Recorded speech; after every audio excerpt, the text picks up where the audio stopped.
Hi, I'm Sierra, and this Christmas my mom stood up, looked me right in the eye, smiled like she was handing out compliments, and told me I wasn't part of the family anymore. I didn't say a word. I didn't cry. I didn't flinch. Because what they didn't know was that I had brought something with me that night, a gift they weren't expecting. And once it was opened, nothing would ever be the same. The truth is, this moment had been building for years, quietly, patiently, like a storm gathering in the distance unnoticed until it's right on top of you. And that night, it finally hit. It started earlier that afternoon. I was in my apartment, standing by the kitchen counter, folding laundry, when my phone buzzed. I thought maybe it was a work update or a text from one of the two friends who still talked to me around the holidays. But no, it was her Christmas dinner, 6 p.m. Bring dessert if you want. That was it. No greeting, no warmth, not even a question mark. Just cold, clipped words like a notice taped to a wall, not an invitation, a formality. I stared at the screen for longer than I cared to admit, half hoping the letters would shift, change, turn into something kind, something resembling love. But they didn't. They stayed sharp and distant, like they were meant to sting. And they did. Part of me wanted to laugh. Another part wanted to delete the message and pretend I never saw it. I even thought about blocking the number. But the oldest part of me, the one that still, somehow, stupidly hoped, just stood there, remembering every Christmas before. The ones where I tied the perfect bows, baked 3 pies, decorated their tree like it was a window display. I gave so much, year after year, waiting to feel like I belonged. But I never really did. And still, I typed out, "I'll be there." Before. I could stop myself. Old habits don't die quietly, they cling, even when you've outgrown them, even when they hurt. I stood there for a second after I hit send, staring at the reply like it belonged to someone else. Someone still desperate enough to show up for a seat at a table that had stopped saving her a place a long time ago. I didn't bring a store-bought pie. I made one from scratch, pecan, their favorite, because I knew they'd expect it, even if they never said thank you. I packed it carefully, covered it in foil, and tried not to feel anything. Not the knot in my stomach, not the dread in my chest. Just quiet numbness, the kind you need when you're walking into a house that used to feel like home. It was already dark when I pulled into the driveway. The house glowed with warm yellow light, cars parked in neat lines down the street. From the outside, it looked like something out of a magazine. On the inside, I knew better. I sat in the car for a moment, hands resting on the steering wheel, breathing in the silence like it might give me strength. Then I grabbed the pie and stepped out into the cold.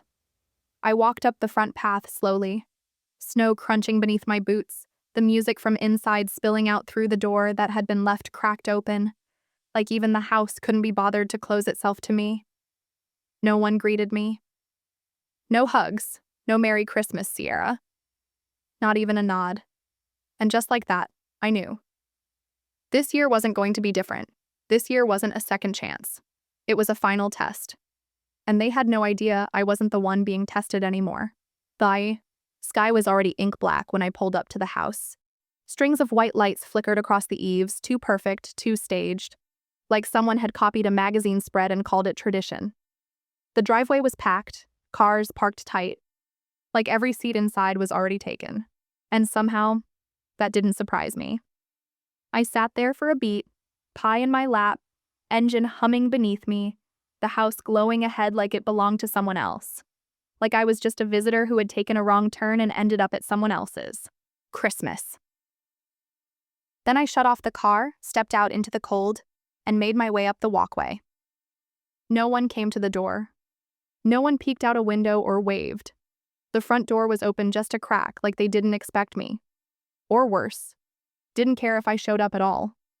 The music spilled out first. Something cheerful and overplayed.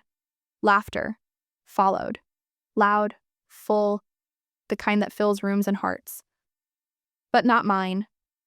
I stepped inside, brushing the snow from my coat and boots, clutching the pie like it was the only thing tethering me to this place. The living room buzzed with noise, clinking glasses, fast chatter, bursts of laughter.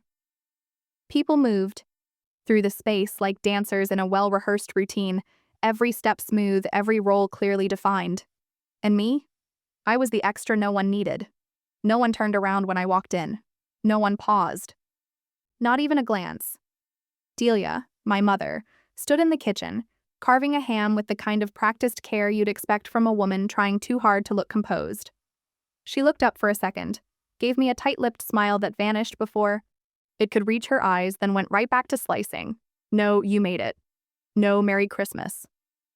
Just that brief flicker of acknowledgement, like checking a name off a list.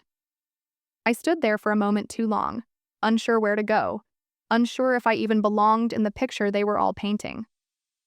Then I walked to the counter, placed the pie down gently, and made my way toward the edge of the gathering, like a shadow trying not to draw attention. I perched on the arm of a sofa, careful not to touch anything or anyone.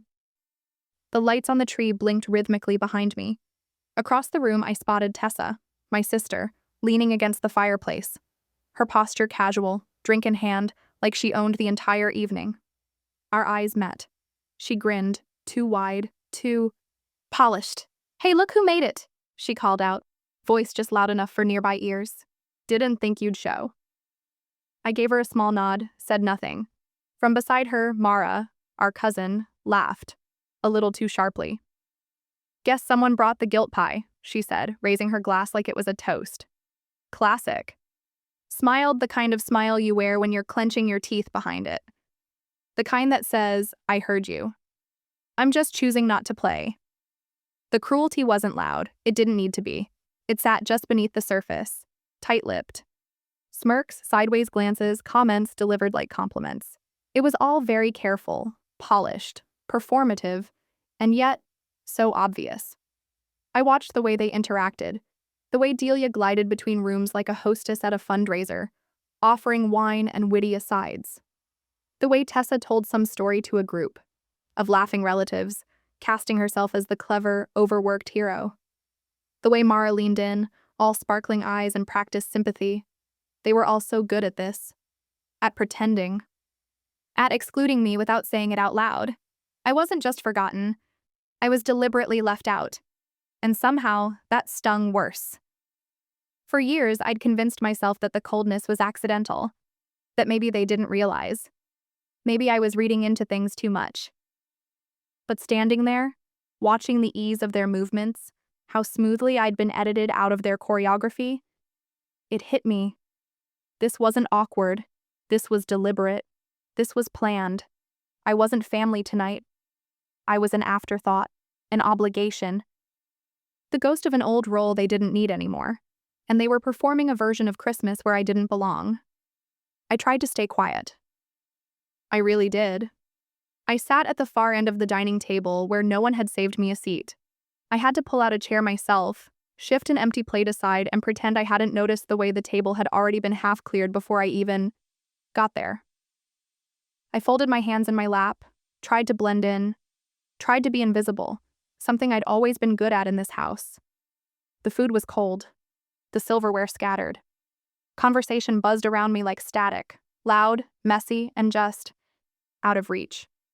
They laughed easily, moved comfortably, the kind of rhythm that only works when everyone knows their part. And mine? Mine had been cut. In the kitchen, I could hear Tessa and Mara talking over each other, their voices rising with the kind of mean-spirited glee that comes from knowing you're in the inner circle. I didn't need to hear the full sentence to understand the punchline. I already knew who it was about. I reached for a fork, poked half-heartedly at the green beans. My appetite had vanished the moment I stepped through the door. And then it happened. Delia raised her glass from across the kitchen, her voice bright and syrupy, floating above the noise like a balloon coated in honey. "We are just so grateful," she said, loud enough for everyone to hear, "that Sierra offered to cover all the Christmas expenses this year. Such a generous heart." My head snapped up. "What?" Tessa turned toward me with a grin so fake it might as well have been stapled on. "Sierra really is full of Christmas spirit," she chimed in, slow clapping like she was awarding me some kind of prize. Mara snorted into her wineglass, hiding her smirk behind the rim. Laughter trickled around the table. Small, polite, uncomfortable. Then it moved on, as if nothing had happened. But I couldn't move on. I sat there, stunned. Not because they'd said it, though that was bad enough, but because it was true. No one had asked me. No one had even brought it up. There hadn't been a family conversation, a quiet request, nothing. They just assumed. Assumed I would pay, assumed I'd absorb the cost, assumed I'd smile through it like always. And then they used it as a punchline. I looked down at my plate, trying to swallow the lump in my throat. But my mouth was dry, my hands clenched beneath the table. That burning in my chest? It wasn't the wine. It was humiliation. It was realization. They didn't see me. Not as a daughter. Not as a sister. Not even as a person. They saw a resource, a bank account, a convenience. And suddenly, everything started pouring back in. The time Mara called me sobbing because she was 3 days from eviction and her landlord was threatening court. I wired her the money that night. The semester Tessa couldn't finish college because her loans didn't come through. I paid the balance without hesitation. The emergency dental surgery Dad needed after his insurance lapsed. I covered the full bill, told him not to worry about it. He never brought it up again. I wasn't generous. I was useful, predictable, easy. That's all I'd ever been to them. I stared across the table, watching them laugh and pass the wine and share stories I wasn't part of. Not really. I was at the table, but I wasn't with them. And in that moment, something inside me shifted. For the first time, it didn't crush me. It cleared something because they had no idea. No idea what I had brought with me tonight. No idea what I had tucked into my bag before I left the apartment. No idea this was the last time they would ever use me. I looked down at the napkin in my lap, smoothed the fabric with steady fingers. I wasn't angry, not anymore. I was done. This, right here, right now, was the final withdrawal. I smiled. A real one. Small and quiet, because they didn't know yet, but they were about to. Someone tapped a spoon against a glass. The soft clink, clink, clink, cutting through the conversation like a bell before a speech.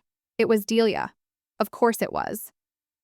She stood at the head of the room, wine glass in hand, smiling like this was just another cheerful toast, like she was about to thank everyone for coming and wish them a Merry Christmas. Her eyes scanned the room, touching on every face, except mine. Her voice was warm, carefully measured. We've had some very heartfelt conversations over the last few months, she began, pausing just long enough for the room to quiet. And we've come to a decision. A hard one, but a necessary one. For the good of the family. I didn't move. I didn't breathe. But something inside me already knew what was coming. Still, that didn't prepare me.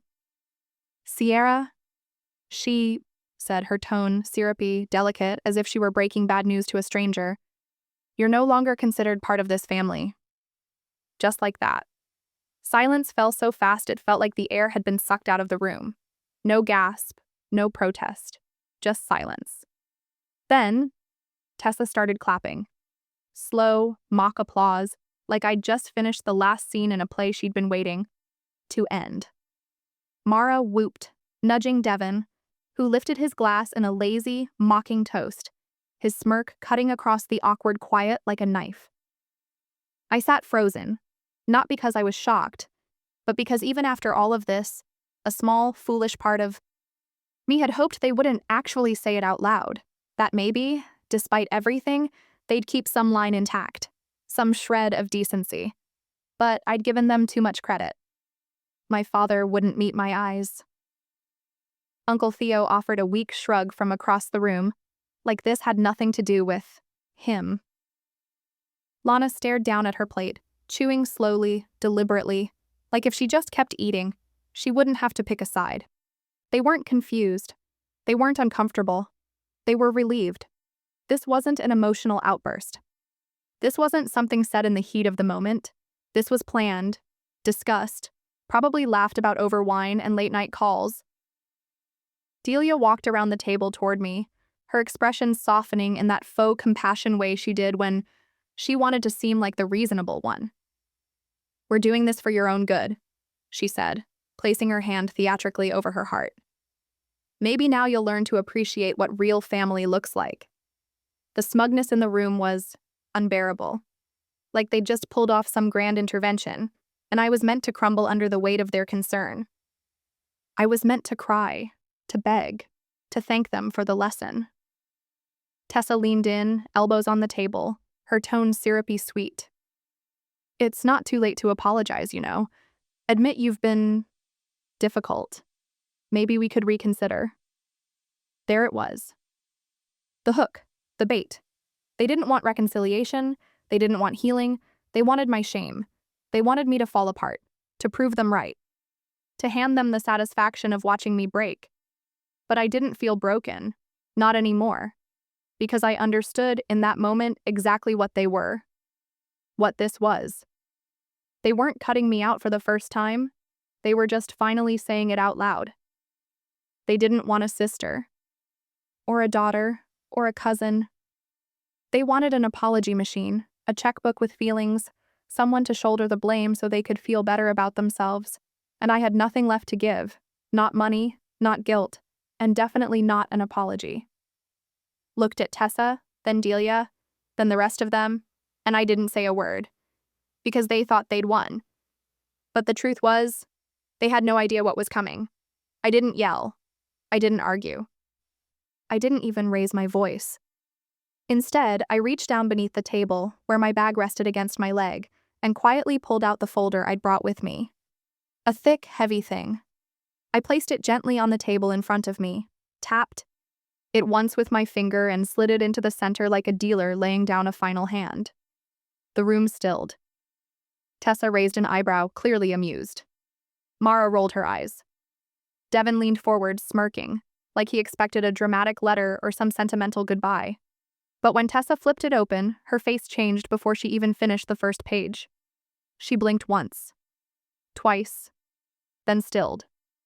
Color drained from her cheeks.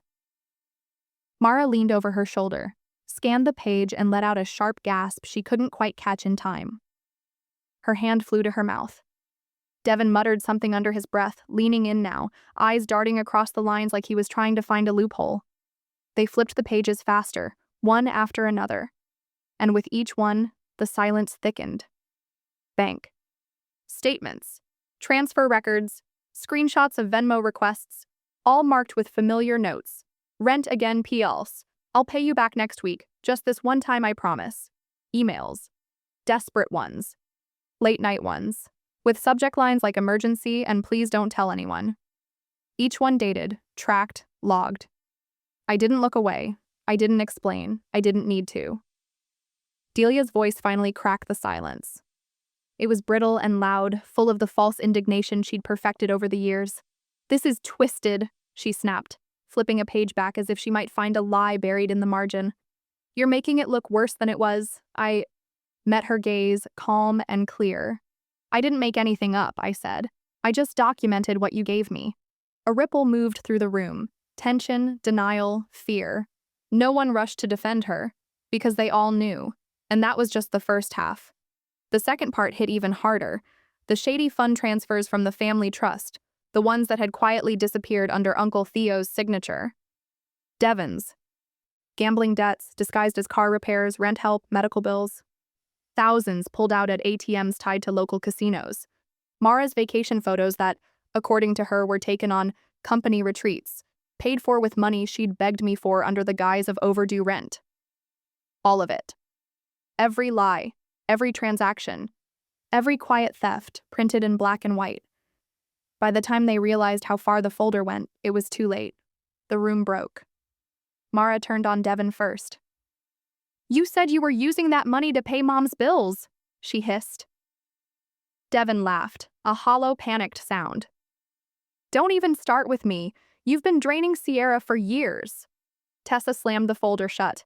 "This is an invasion," she snapped, but her voice wavered. Uncle Theo stood up abruptly, eyes locked on the page he'd just read. "That's fake," he said, too quickly. "It's not," I said simply. Then everything exploded. Voices rose, fingers pointed, accusations flew so fast I couldn't even keep track of who was yelling at whom. Tessa shouting about being set up. Devin blaming everyone but himself. Mara trying to deny, then pivoting to victimhood. Delia trying to call for calm like she still had control. But no one was listening anymore. Because now it wasn't about me. They weren't devouring me anymore. They were devouring each other. I sat there, quiet, steady, watching the storm. I didn't start finally crash through the house. And for the first time in years, I wasn't the one bleeding for it. Then, as the screaming swelled to a fever pitch, I stood. No one noticed. They were too busy unraveling. I reached into my bag again and pulled out a second envelope. Thicker, sealed final. I placed it gently on the table. It landed with a soft thud. The noise didn't silence the room, not at first. But somehow it cut through everything anyway. Devin saw it first.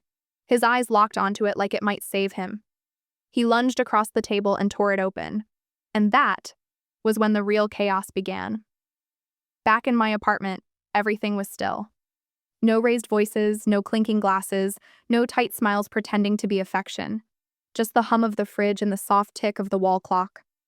I set my bag down, kicked off my boots, and walked straight to the kitchen table where the rest of the paperwork waited. I didn't rush. I poured myself some tea, sat down, opened the folder I'd prepared weeks ago.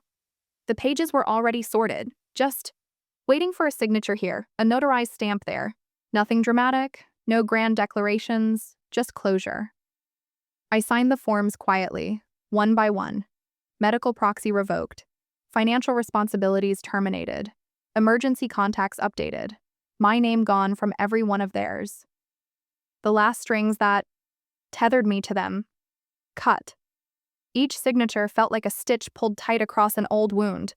Not painful, not anymore, just necessary. Final. I placed everything into a thick envelope, sealed it, wrote the addresses in neat black ink. The next morning, I walked into the post office, slid it across the counter, and watched as the clerk stamped it, weighed it, and dropped it into the bin behind him. That was it. No performance, no apology, no revenge speech, just a quiet ending. Then came the silence. At first, it felt strange, like waiting for an earthquake after the tremor had already passed. I kept checking my phone, out of habit, expecting something, an explosion, a backlash. But there was nothing, until there was. The S. First message came 3 days later, from Delia. We were upset. We said things we didn't mean. You're still family. Then one from Mara. Don't let one bad night erase everything. That's not fair to any of us. Then Tessa. You really hurt Mom. And honestly, you need to own your part in this. They came slowly at first, then all at once. Voicemails, long texts, one-sided monologues that swung between guilt and manipulation, between "we miss you" and "how could you." Each one landed softer than the last, because I'd already disconnected. Then came the letter. Real paper. Handwritten in that shaky cursive I'd been reading since childhood. Lavender perfume pressed into the creases. I didn't even have to open it to know what it said. Rowena, we made mistakes. We said hurtful things. But please don't abandon us. Your father misses you. Ellie keeps asking about you. I don't know how to fix this. Please call me. Love, Mom. I sat with the letter in my hands for a long time, not crying, not angry, just still. They hadn't changed. They still thought love was a transaction. That guilt could fill the space where care should have been, that the right string of words could pull me back in. But I didn't owe them anything. So I set the letter down on the table and I didn't reply. Christmas came, quietly, no fanfare, no drama, just peace. I bought a small tree from the corner market, one of those little artificial ones that already comes with lights. I wrapped a single present for myself, a framed photo of Duke, my golden retriever, tongue out, ears lopsided, grinning like the world was his. I lit a cinnamon candle, poured myself a glass of wine, curled up on the couch with Duke under a soft blanket, the apartment bathed in warm light and the faint hum of holiday music from the radio. For the first time in years, I didn't have to brace for the next demand, the next emergency, the next guilt trip wrapped in a dinner invitation. There were no phone calls, no knocks on the door. Just quiet, and it was the most beautiful thing I'd ever heard. They thought cutting me out would destroy me, but it set me free. The news didn't come all at once. It trickled in slowly, like raindrops finding their way through the cracks. A friend of a friend mentioned it over coffee. An old neighbor brought it up in passing. Most of the time, people didn't even know I was connected to them. Tessa's boutique closed first, 6 weeks after Christmas. Financial irregularities, they said. Whispers started circling in church lobbies and grocery store aisles, refunds that never came, unpaid suppliers, employees left hanging. The girl who once bragged about building her empire from scratch suddenly vanished from social media. Devin filed for bankruptcy next. His wife left him. The custody battle that followed was loud, messy, and very public. Court dockets filled with accusations, gambling, fraud, lies. All the cracks he tried to paper over came crumbling down. Then Theo. The trust theft couldn't stay hidden anymore. An older relative dug into some old paperwork, and the whole thing unraveled. Civil suits, possible charges. The money he'd quietly funneled into his name, all exposed. Delia and Wallace. Their reputation went down like a ship taking on water. No one wanted to be associated with them anymore. Invitations dried up. Friends stopped answering calls. Their carefully polished image, the loving parents, the community pillars, shattered like it had never been real. Because it wasn't. And me? I hadn't said a word. I hadn't lifted a single finger. They had built their house of cards on my silence, my guilt, my support. I had just stopped holding it up. I moved to Denver in early spring. The air felt new there, clean, the kind that doesn't carry old ghosts in every breath. I found a small apartment with a big window that let the morning light pour in like honey. I took long walks. I learned how to breathe again. I enrolled in a painting class at a community center, not because I was good, but because I wanted to make something messy and real and mine. My work was awkward and bright and filled with colors I couldn't quite name, but it was mine. On weekends, I hiked. The trails curved through pine trees and cliffs, sharp air pressing into my lungs, grounding me with every step. The quiet out there didn't feel empty. It felt earned. And sometimes I thought about Ellie, the only part of that family I didn't want to walk away from. Her sticky hugs, her gap-toothed smile, the way she used to braid my hair and tell me secrets like they were treasure. One afternoon, my phone buzzed. It was a picture. Ellie holding up a piece of construction paper, glitter smeared across the edges, words scrawled in purple crayon. "I miss you, Aunt Sierra." I pressed the phone to my chest and closed my eyes. No guilt, no manipulation, just a child missing someone she loved. I wanted to answer. God, I did. I wanted to call her, explain it all in words she wouldn't understand, to tell her none of it was her fault. That I never stopped caring, but I didn't. Because loving her meant not dragging her back into that war zone. It meant not letting her innocence be weaponized against me. It meant letting her remember me gently instead of pulling her into the bitterness that raised the rest of them, so I whispered, "I miss you too, baby girl." And I put the phone face down on the table. Some nights I still felt the ache. That deep, hollow pulse where family used to live. Grief for something I never truly had. But it passed, like all storms do. And then one evening, after a light snow dusted the city in soft white, I found myself standing at the top of a ridge, overlooking Denver's glowing lights below. The world stretched out, wide and open, stories unfolding in windows I'd never know. Behind me was everything I'd walked away from. And ahead was everything else. The scars were still there. They always would be. But scars aren't chains. They're proof you survived. So if this story made you feel seen, if you've ever had to walk away from something toxic just to find your own peace, leave a comment below. I'd love to hear your story too. And if you want more like this, subscribe. I'll be here. Your journey matters, and you're never alone.